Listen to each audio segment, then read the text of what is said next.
You may think bottled water is one of the safest, cleanest things you can buy, but here's the truth. Most bottled water is nothing more than tap water. It is filtered, branded, and sold back to you at a 2,000% markup. The companies know this. Regulators know this. And yet every year, billions of bottles are sold. Not because the water is better, but because the story is. So why are we paying $3 for something that costs pennies from the faucet? And how did a basic necessity turn into one of the biggest consumer scams on Earth? Walk down any supermarket aisle, and bottled water looks more like perfume than a basic drink. Ads showing water flowing from untouched mountains, sparkling in slow motion. Everything about it screams purity. But around 60% of bottled water in the US comes straight from municipal taps. It's the same water that runs through your kitchen sink, sometimes filtered, sometimes not. So why not just admit it? Because tap water doesn't sell. People want to believe they're buying something cleaner, healthier, and safer, something better than what comes out of their faucet, and that illusion works. Bottled water has grown into a $300 billion industry fueled almost entirely by marketing. But this isn't just a harmless rebrand. The myth of bottled water has real consequences. It reshaped how we think about tap water, public infrastructure, and even trust in government. Because once people believe their faucet isn't good enough, they'll pay anything to avoid it. And that's exactly what the bottled water companies wanted. But here's the question. If tap water is safe enough to drink, how did we get convinced it's dangerous? That story starts decades ago with a problem. The rise of bottled water wasn't about thirst. It was about fear. For most of the 20th century, Americans proudly drank from the tap. Cities invested heavily in water treatment. Public fountains were everywhere. Tap water was seen as one of the great public goods, but bottled water companies had a problem. Why would anyone pay for something they could get for free? The answer was, make them doubt the free version. Starting in the 1980s and 90s, companies began quietly framing tap water as unsafe. Ads used words like filtered, pure, clean, not directly attacking tap water, but planting the idea that what came from your faucet wasn't good enough. And when real-life scandals hit, the companies pounced. Michigan's lead crisis in 2014 wasn't just a tragedy for families, it was a gift to bottled water brands. Images of brown tap water filled the news, and sales of bottled water soared.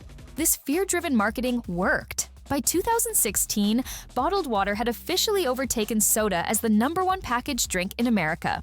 The irony is, tap water is often tested more frequently and held to stricter safety standards than bottled water. Municipal systems test daily. Bottled water plants test weekly or monthly. But facts don't matter when trust is broken. And once bottled water companies cracked that trust, they turned water into one of the most profitable consumer products in history. And the profits came with a hidden cost, the one we're all paying for today. Because the real damage of bottled water isn't just in your wallet. It's in something you probably touch every single day. Every year, people buy over 500 billion bottles of water. That's more than 1 million every single minute. And here's the problem. Almost none of them get recycled. The industry loves to print green arrows on labels, but the reality is shocking. Less than 10% of plastic bottles are ever turned into new bottles. The rest end up in landfills, incinerators, or floating in rivers and oceans. The Pacific Ocean now contains a garbage patch of plastic 3 times the size of France. Scientists have found microplastics inside fish, birds, and even rainwater. And in 2023, researchers discovered something far worse: microplastics inside human blood. Think about that. The same bottle you threw away years ago could now be inside your body, broken down into invisible fragments that slip into your organs. And bottled water companies know this. Their own internal reports show they understand the damage, but shifting to glass or aluminum would cut into profits. So they keep pumping out billions of plastic bottles every single year. Meanwhile, taxpayers foot the bill. Cities spend billions cleaning up plastic pollution. Beaches are covered in waste. Recycling plants are overwhelmed. And yet the marketing never changes. The same mountain springs, the same blue labels, the same lie of purity. This is the true cost of that convenience. It's not just $3 from your wallet, it's an environmental collapse funded one bottle at a time. And if you think the companies feel guilty, They don't, because they've already moved on to their next trick, one that makes bottled water look less like a scam and more like a conspiracy. If bottled water is just tap water in plastic, how did it become a $300 billion global industry? The answer isn't the product, it's the story. In the 1970s, nobody in America bought bottled water.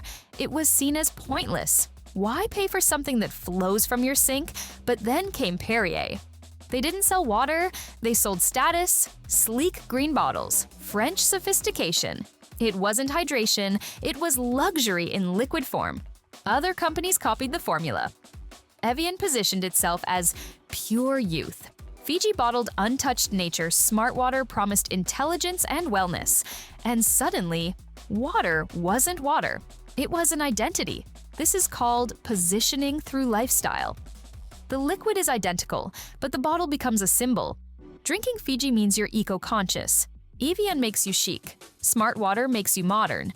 Even Dasani, Coca-Cola's water brand, positioned itself as a cleaner, fresher alternative to the tap. And it worked brilliantly. By the 2000s, bottled water wasn't competing with tap water anymore. It was competing with soda. Marketers reframed it as the healthy choice. The same companies that made billions selling sugary drinks now made billions selling the one thing people could get for free. The genius and the cruelty is that the water didn't change, only the story did. And that story built an empire.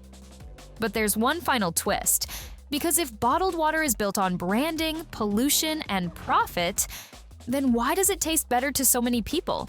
The answer is that it doesn't. If branding is what sells bottled water, then taste should be its ultimate weapon. Companies promise crisp mountain springs and pure glacier melt. But when the labels are stripped away, something shocking happens. Blind taste tests across the US and Europe have shown that most people can't tell the difference between bottled water and tap. H2O, what a contest this is gonna be. Here's the first one. All right, I'll just take a nice taste of this here and let's see what we think.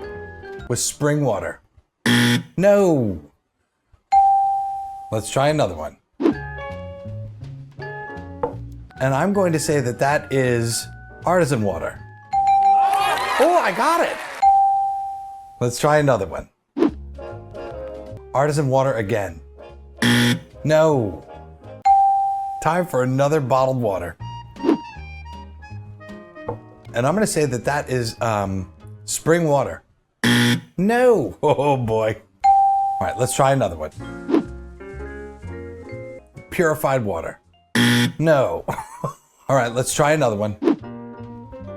And I think this is purified water. No. So let's try another one, okay? Here we go. I'm gonna say that's purified. Yes, I'm gonna lock it in and say that's purified water. Oh my God, lucky guess.